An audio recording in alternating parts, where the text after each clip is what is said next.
Le message que je vous donne, ce frère, Jean-Paul Oumolou, a été arrêté par le régime barbare, criminel, sanguinaire de Fort Nyaksinbe, qui ne cesse de tuer, qui ne se rassasie pas du sang des Togolais.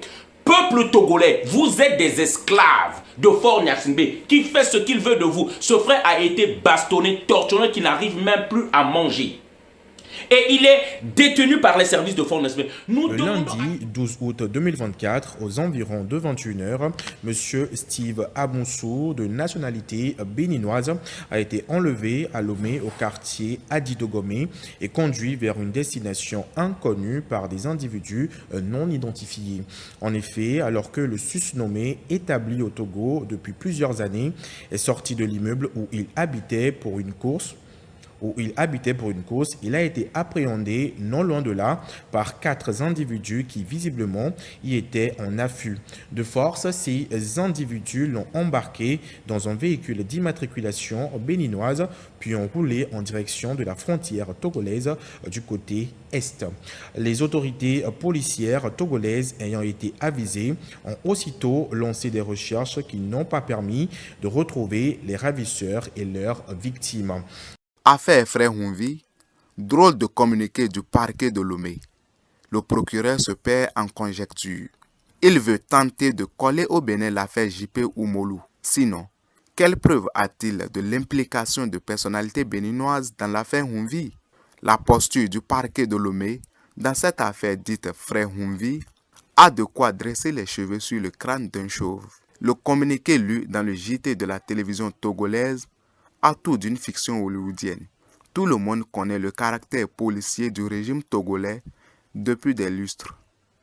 Aucune voiture de marchandises ne peut transporter un colis suspect pour traverser une frontière de ce pays sans l'appui des autorités policières de ce pays, à plus forte raison, traverser la petite ville de Lomé.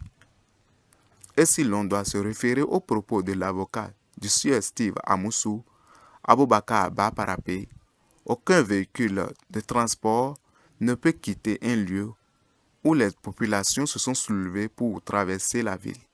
Le Togo est trop policier pour que quelqu'un puisse venir d'un autre pays pour opérer aussi facilement dans sa capitale.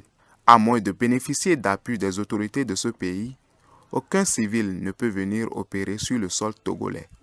Maintenant, de quelles preuves dispose le parquet de Lomé pour impliquer certaines autorités béninoises dans cette affaire d'arrestation du sieur Steve Amoussou? Si commando il y a eu, le procureur a-t-il vu le directeur du pôle sécurité numérique de l'Agence des systèmes d'information et du numérique, M. Wanulo Medegan Fagla, dans ce commando pour citer son nom? Depuis quand se sert-on des propos d'une esthéticienne béninoise vivant au Togo qu'on a torturée pour incriminer une autorité béninoise? Cette sale affaire de mandat d'arrêt international n'est qu'un montage esthétique pour faire de la chirurgie réparatrice à l'image du Togo dans l'affaire Jean-Paul Oumolou que le régime militaire du Togo a récupéré au Ghana par des méthodes voyoutes. C'est probablement pour soigner son image que cette invention de mandat d'arrêt international a été sortie. Le Togo est trop mal placé pour évoquer une affaire de kidnapping dont il a le monopole en Afrique. Affaire à suivre. Aboubakar Takou.